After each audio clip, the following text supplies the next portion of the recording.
Berlari sana-sini. Bab 32. Hanya saat melihat keluarga lain yang lengkap, tatapannya akan terlihat sedih. Namun, saat Darlin melihatnya, tatapannya itu segera disembunyikan. Tapi bagaimanapun, dia hanyalah anak kecil. Walaupun dia menyembunyikannya dengan baik, Darlin tetap bisa melihatnya. Tapi dia juga tidak bisa memberitahukan kenyataan padanya. Setelah dia lebih besar nanti, Darlin pasti akan memberitahukan semuanya padanya.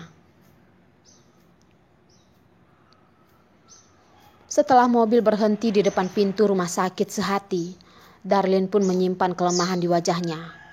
Kembali menjadi kuat, mengeluarkan 500.000 dari tas dan memberikannya pada supir. "Pak, maaf sudah merepotkanmu." "Tidak perlu begitu banyak. 200.000 untuk uang minyak sudah cukup. Kamu membawa anak, ada banyak hal yang memerlukan uang." Supir itu tidak tega mengambil begitu banyak uang darinya. Jadi dia hanya mengambil 200.000 saja.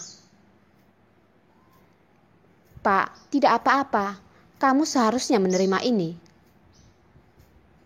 Sudah begitu merepotkannya, Darlin semakin merasa tidak enak. "Tidak apa-apa, Nak. Aku menerima 200.000, juga sudah mendapatkan uang. Kami mengisi listrik dan bukan bahan bakar. Tidak mahal. Anakmu masih sakit kan? Cepat, pergi ke rumah sakit."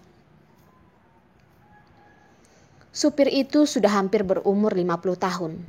Di rumahnya juga ada anak yang seumuran dengan Darlin. Memikirkan Darlin dengan umur seperti ini, sudah harus menghadapi semuanya sendiri. Anaknya yang di rumah masih dengan manja meminta uang. Dia pun merasa kasihan. Darlin yang melihat supir begitu bersikeras tidak ingin menerima, juga tidak memaksa lagi. Setelah berterima kasih, dia pun menolak dengan halus supir yang ingin membantunya. Menggendong Derek turun dari mobil dan langsung masuk ke rumah sakit. Malam hari di rumah sakit hanya ada orang di unit gawat darurat yang masih bertugas. Darlin menggendong anaknya dan memikul tas. Sendirian bolak-balik membayar uang, mengambil antrian dan pergi ke dokter. Terus berbolak-balik, dia pun mulai keringatan. Walaupun begitu lelah sampai kakinya merasa sakit dan pegal, dia juga tidak menunjukkannya. Darlin menunggu dokter menurunkan stetoskop dari tubuh Derek. Dengan gugup berkata, "Dokter, bagaimana keadaan anakku?" "Tidak ada masalah, hanya kedinginan saja.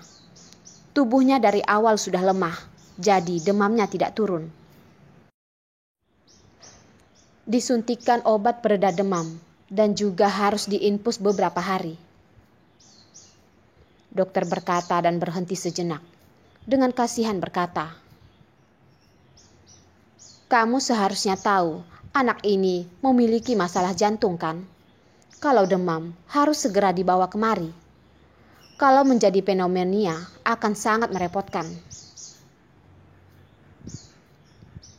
"Aku mengerti. Ini adalah kesalahanku. Lain kali aku akan memperhatikannya." Setelah mendengar ucapan dokter, hanya memikirkan, Darlin pun merasa takut. Kalau demam Derek menjadi pneumonia, pasti akan memperlambat operasi.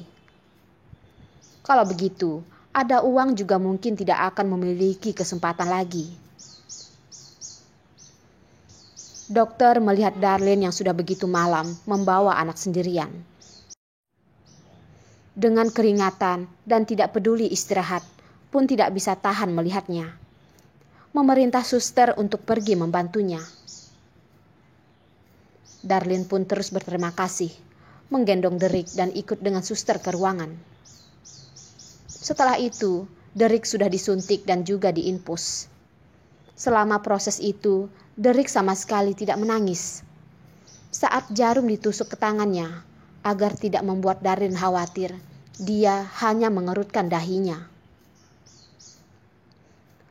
Malam hari, selain mereka, di ruangan ini hanya ada 2 pasien lain. Darlin menelpon neneknya untuk memberikan kabar. Akhirnya dia pun dapat waktu istirahat. Saat berdiri dan berjalan tidak terasa. Setelah duduk dia barusan merasa kakinya begitu sakit seperti ditusuk jarum. Hanya melihat tatapan Derek yang bersinar sedang melihat dirinya. Wajahnya pun tidak ada perubahan. Derek, apakah di sini tidak enak? Darlin menunjuk ke arah dadanya. Tidak. Derek menggelengkan kepalanya. Derek tahu dengan keadaan tubuhnya yang tidak baik. Tidak bisa melakukan gerakan berat seperti anak lainnya. Disuntik dan makan obat adalah hal yang sangat biasa baginya. Tapi dia juga tidak ingin membuat ibunya khawatir. Selalu menunjukkan keberaniannya.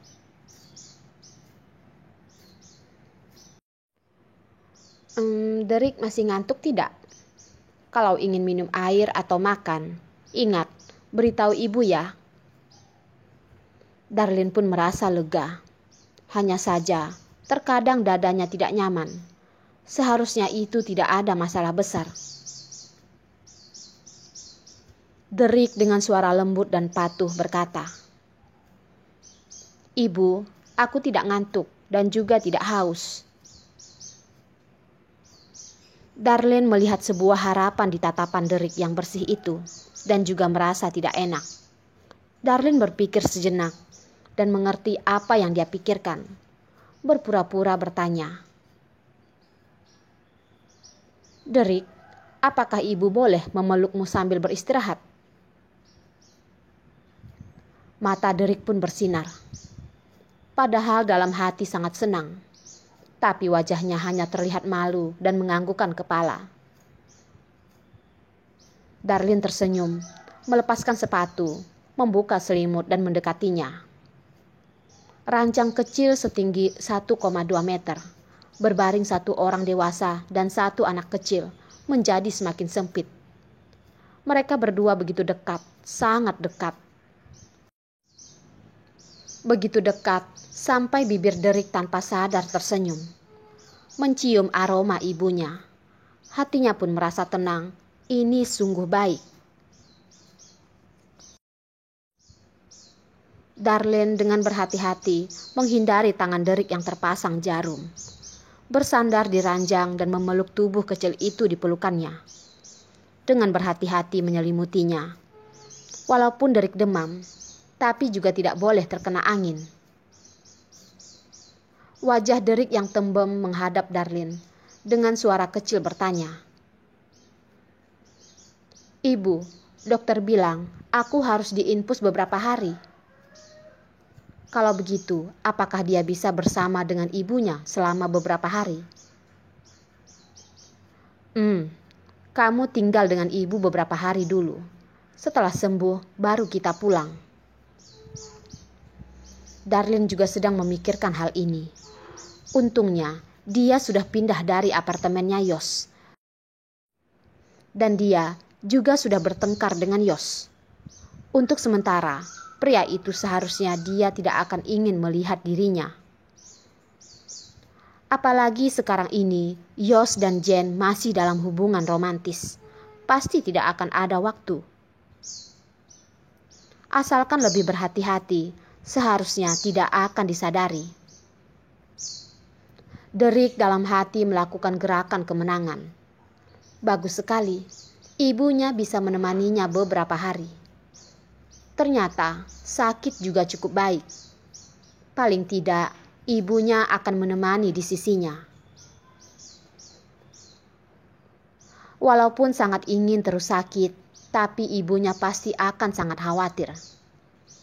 Ya sudahlah, beberapa hari saja.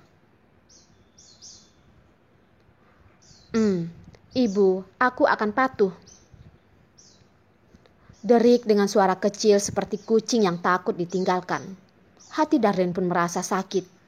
Wajahnya sengaja tersenyum dan berkata, Setelah Derek selesai infus, kita akan pergi ke kebun binatang ya. Iya Bu, aku bisa pergi ke kebun binatang dengan ibu. Derek dengan senang berkata. Sekarang Derek tidur dulu, agar besok ada semangat keluar bermain dengan ibu. Darlene juga ikut tersenyum dan menjawab. Iya Bu, aku sudah mau tidur. Kamu juga cepat tidur ya. Mendengar besok bisa pergi ke kebun binatang dengan ibunya, suara Derek pun terdengar semakin senang. Darlene menganggukkan kepala, memeluk tubuhnya dan tidur. Pagi hari, saat Darlene tersadar, melihat anak kecil di pelukannya masih tertidur pun tersenyum. Dia duluan pergi menyuruh suster membantunya menjaga Derek. Lalu dia pun pergi membeli sarapan, sekalian mencari alasan untuk meminta izin di toko. Setelah dia kembali ke ruangan, melihat wajah Derek yang begitu tegang duduk di ranjang. Di sampingnya juga berdiri beberapa suster yang sedang menenangkannya. Anak kecil, patuhlah. Ibumu akan segera kembali. Patuhlah, kita infus dulu ya. Kakak akan berhati-hati, tidak akan membuatmu sakit. Derek dengan bersikeras tidak berkata. Seperti kalau Darlene tidak muncul, dia bersikeras tidak mau diinfus. Suster sepertinya tidak bisa melakukan apapun pada anak itu. Anak yang memiliki sifat yang teguh. Anak seperti Derek benar-benar sangat langka.